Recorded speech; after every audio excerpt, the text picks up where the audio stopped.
What's going on, everyone? We are BiggerPockets. This is Mortgage Monday, and we've got an update for you. A huge bomb was dropped on the real estate industry. If you haven't heard already, a lawsuit was passed that found that realtors were in collusion to keep commissions high. Many of you are wondering if that's true. We're going to talk about that today. We're also going to give a history on how real estate commissions got to be where they are and how the industry was situated because of them. But more importantly, we're going to be talking about what you could possibly expect after this lawsuit. If it does change the way that real estate changes hands, is this something that your average American will still be able to do? Or is this going to give an unfair advantage to professional home buyers that we are already competing with? All that and more on today's Mortgage Monday. Welcome back to Mortgage Monday. I am David Green, the host of the BiggerPockets Real Estate Podcast, here today with my partner and founder in the One Brokerage, Christian Batchelder, talking about the news that's been on everyone's mind, the recent lawsuit against the National Association of Realtors, how this will impact real estate commissions, how this will impact the process of buying a home, and maybe even the pricing of homes. Christian, how are you today? I'm doing pretty good. This is a big industry shaking moment. I'm excited to get into it and unpack it for the listeners. This has potential to be huge in changing the way that both transactions are done and real estate is valued. And we've got the skinny for you like you're not going to hear it anywhere else. But before we get into the show, are you looking for the world's first HELOC with cashback? Aven has revolutionized home equity with this, the Aven card. Starting at a 7.99% interest and line sizes of up to $250,000, you can start putting your home's equity to work today instead of waiting for decades to sell. The Aven card is the perfect tool to help you consolidate debt or take on large-scale projects, like remodeling your kitchen or finally replacing that heater, all while giving you the flexibility of a Visa card and 2% unlimited cash back. With their traditional HELOC, expect to wait 30 to 60 days to get approved and thousands in origination fees. But with Aven, you get approved in as fast as 15 minutes and it costs $0 to get. No origination fees, no annual fees, no closing costs. Head to getaven.com/start, fill out their instant offer form, and discover what you qualify for instantly without any hard credit pull. With over 3,000 five-star reviews on Trustpilot, the Aven card is an essential piece in every homeowner's financial arsenal. Head to getaven.com/start right now and see what you qualify for today. Now, back to Mortgage Mondays. So why don't you start off by letting our audience know what happened here, and then I'll let you take things from there. Yeah, so just to kind of let everybody know the stance that we take. Obviously, David and I, funny enough, are both licensed realtors, even though you know us for this series as lenders, right? In a lot of states, you all have to be a licensed realtor. It's kind of a weird rule. But this means we have to be updated with these things. We have to be knowledgeable because it impacts the entire industry as a whole. And basically, the finding was, and this was a lawsuit against NAR, which stands for the National Association of Realtors, as well as a number of top brokerages in the country. Right? You think of the Remaxes, the Coldwell Bankers, the Keller Williams. A number of them were named defendants in this. And basically what the general finding was is there had been a collusion and a breach of antitrust rules that realtors arbitrarily selected a 5 to 6% cost associated with selling your house. Now, a true realtor and one who advises their clients knowledgeably knows that this has always been negotiable, right? The client's value in their realtor can dictate what the prices they cost, but there has been a ruling now that basically says there cannot be a standard anymore. Right? The standard cannot be 5 to 6% as set by the listing agent and their client, which is an interesting finding when the reality kind of looks a little different. Yeah. So why don't you go into that a little bit? What you're saying is that your understanding is there was a standard claimed by realtors, but as a broker, we are always told you are not allowed to have a standard. You literally can't even say on a podcast, a standard commission of 6% or a standard commission of 5%. Those are taboo words. You can't use that verbiage. And when you are hiring a realtor, probably the most common conversation that's had is what is the commission and how much do you get and how does the buyer's agent get? It's very transparent. So what was the ruling of the jury when they found that there was collusion involved? Yeah, it was basically that even though on every document, on every advisory call that a realtor has, it is brought up that it is negotiable. But the argument became there was a standard that was set that if you think about it for an alternative service, let's say a cell phone, if you went to Apple, Samsung, Nokia, and BlackBerry, and they all said phones cost $10,000,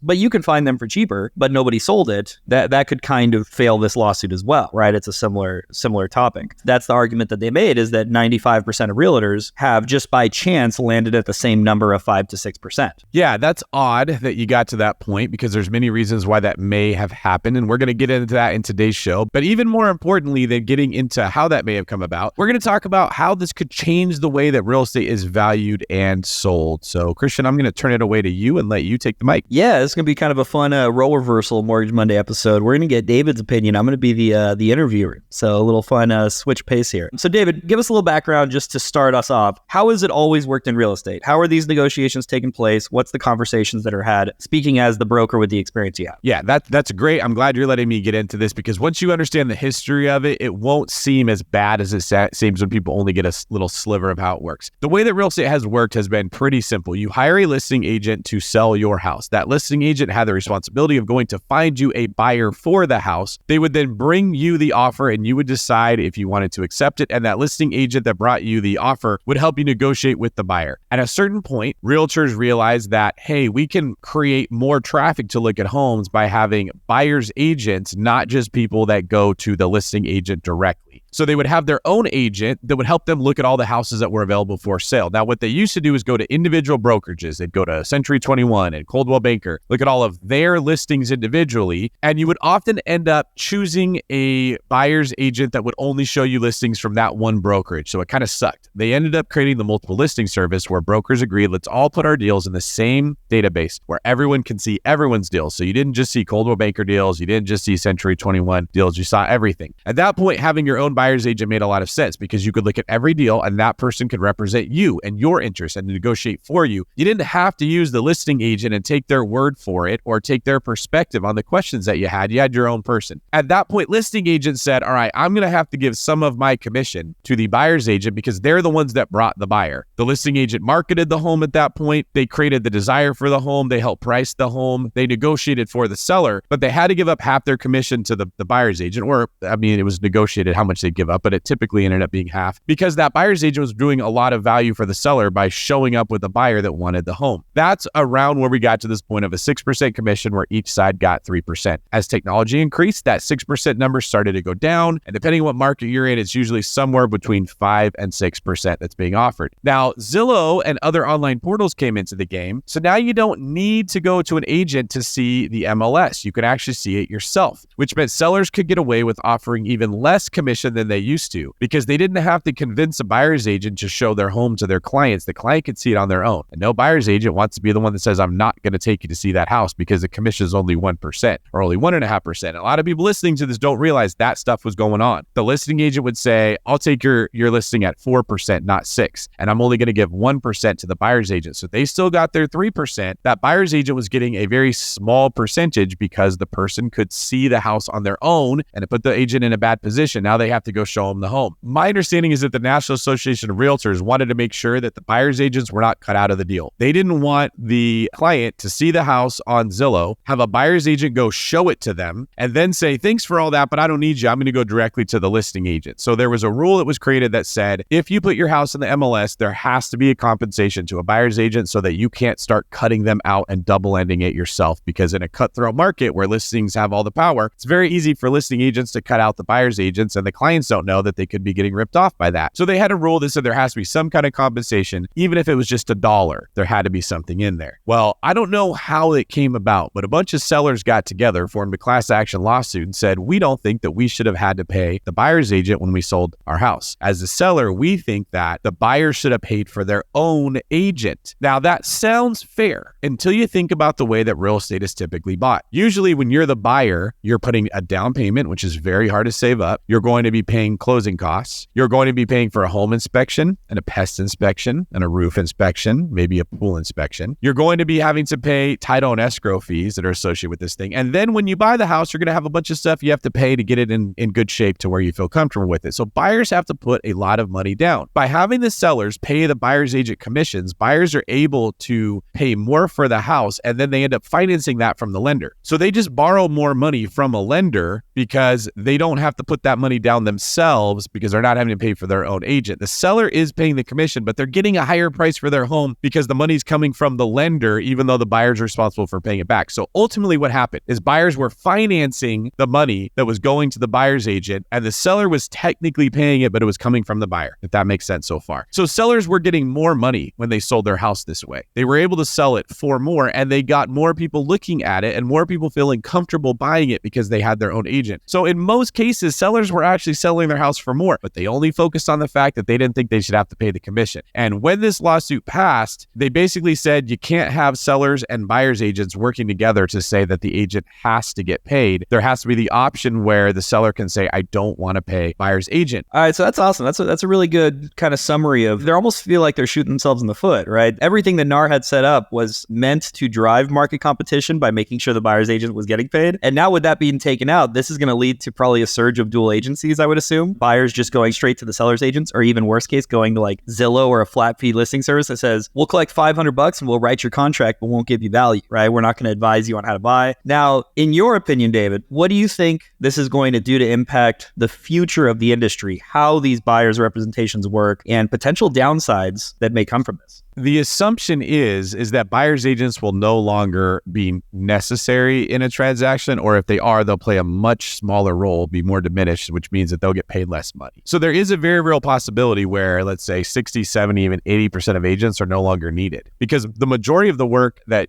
Christian, as a licensed realtor, that's done when you're trying to get a housing contract is driving around, showing the homes and talking to the buyers about the bazillion questions that they have. If there isn't a person to do that, because the listing agent's not going to do that, they're representing the seller. And if they do it, they're not going to tell you all the things that should concern you about a house. They're a salesman. They're like, oh yeah, that's no big deal. All the houses have that. I wouldn't worry about it. That's a standard thing you're going to see in every single house. You're not going to get the same level of explanation and representation from a person who's doing both sides. So while we get all excited, like, ooh, I won't have to pay the commissions anymore, it's coming at a price. Now, let me also say, I think most agents are not very good. I'm not sitting here as an advocate saying we need more real estate agents. You and I have talked about this before. We don't need nearly as many real estate agents as we have. What I would love to see happen is that the standard for getting your license as an agent should be significantly higher. Could not agree more. Oh my gosh, yes. I think I would like to see it almost more like a legal degree, where you need a 2 or a 4-year degree to be a real estate agent and it's almost like a real estate lawyer. I would feel much more comfortable if the industry changed that way. So don't hear me saying I love agents and I'm trying to protect what agents do. I am trying to say there is a reason it worked out this way. And if we do eliminate buyer's agents, what you are likely to see happening is that the sellers will have even more leverage than they already do. Okay, you're the listing agent and I take a listing and I'm representing my client. No one's going to be explaining to the buyers everything they need to know. They're going to be trying to get the highest deposit they can. They're going to have the best terms for the seller that are possible. And they're going to protect the seller at all costs, because the seller's the only one getting paid. If a buyer wants their own agent, they're not going to be paying them 3% of the price of the house. No one's going to do that. They're going to get away with some discount service that probably uses artificial intelligence to draw up forms for you and answer questions that you ask in a chat. And then you're going to have to pay per hour or something like that. If you want to ask someone questions, it's going to be like having a lawyer. Now, when people complain about the commissions being so high, which was a big part of this lawsuit, the jury looked at it and said, well, why are they getting 5 or 6% when the job of a realtor is easier than it used to be, right? We have DocuSign now. We don't have to drive to people's houses and have them fill out the forms. There is a reason that commissions have stayed where they are. And no one thinks about this when they're buying a house. It's because probably 95 to 98% of the time that a realtor spends helping clients, they never get paid for. Yes, commissions are high. 2.5% to 3% is a very high number, but that's because the people that close are paying for all the people that use a realtor that never bought and the realtor never got paid. Just take a second to think about all the times you've talked to a real estate agent about a house and spent time on the phone with them and asked about a market and asked questions about something, or gone and looked at houses and never wrote an offer. Like, this happens constantly. And what do we say when we work with an agent but don't buy? Well, that was their job. That's the way it goes. Nobody's losing sleep over that. The reason commissions have been so high is because you have to compensate them enough so that they make enough to be able to support themselves for all the people that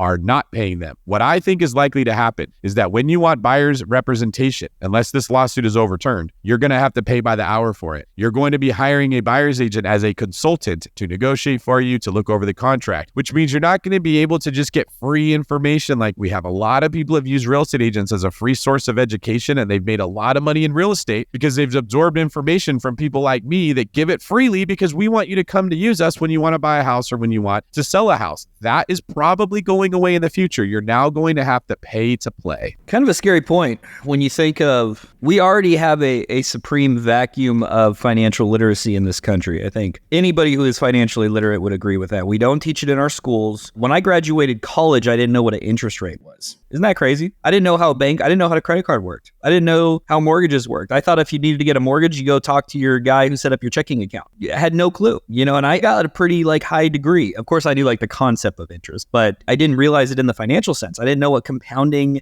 benefits of savings were and appreciation and all this. So I think this is going to have a significantly negative impact. Number one, just on the representation that buyers get. But number two, exactly like David said, the education and advice and guidance that realtors historically have given out for free is their biggest value. I don't think it's, which party are you going to talk to high value, clientele to try to get a really big listing. I think it's all those people that you become known as an advisory council almost, right? And you become a place that somebody can go to when they have questions that can instill some confidence in them before they theoretically are going and purchasing the most expensive thing they will in their lifetime, which is for everybody, it's a house, unless you're in the business of buying and selling businesses, right? A house is the most expensive thing that 99% of people will ever buy. And the fact that now this lawsuit is kind of trending towards the side that, hey, when you buy this most expensive thing you've ever done in your house, do it without guidance seems crazy to me. This just seems ludicrous. And to package on to what David brought up, I wanted to just give a brief glimpse into what lenders think of this, because we're not agents, right? I know I share that I'm a licensed realtor, but I'm not personally impacted by this because I hold a real estate license to do lending. But when a lender sees this, you guys have to remember, when you go into contract, there's typically two parties, right? There's the realtors, there's the agents. I know there's all the insurance and appraisals and everything else too, but those are the main people servicing the client, okay? The lender cares about if you've written something at value, which is done by pulling comps, done by getting a good advisory position from a realtor, okay? And they care about, we call it in the industry, your pull-through rate. How many loans that you go into contract on do you close? And the lenders are actually graded and compensated for that. So if buyers are now going straight to sellers are going to say, you have to waive all your contingencies. You got to offer what we're asking. And they're not going to be in a professional stance to be able to compete in the negotiation abilities that a licensed agent has. If they go do that, we're now going to get contingency less offers. There's not going to be a agent to verify pre-approvals before we go into escrow. It's going to be like a bloodbath, right? To lenders that are just trying to provide their services. And now nobody's getting advice. It's kind of a scary alternative. And I think this is while the spirit of this finding is pro-buyer and pro-seller and pro-keeping more of people's equity in their pocket, I think in practical application, it's going to do significant damage to the guidance and ultimately the financial decisions that a lot of home buyers and sellers in America are going to be making. And unfortunately, this is coming at a time when it's already really hard to buy real estate. That's my fear, that the average person who has had an advantage because they had a buyer's agent that was free for them, which made it easier for them to go buy the house, is now being cut out of this. And the people that are professionals at buying homes that scoop them all up off market will have an even bigger advantage. Is this going to hurt me? No, because I'm a broker and I know how the game is played and I know how to find deals. It doesn't make a difference to me. Does this hurt the average person who just found the BiggerPockets podcast or is listening to this on YouTube and doesn't buy houses all the time?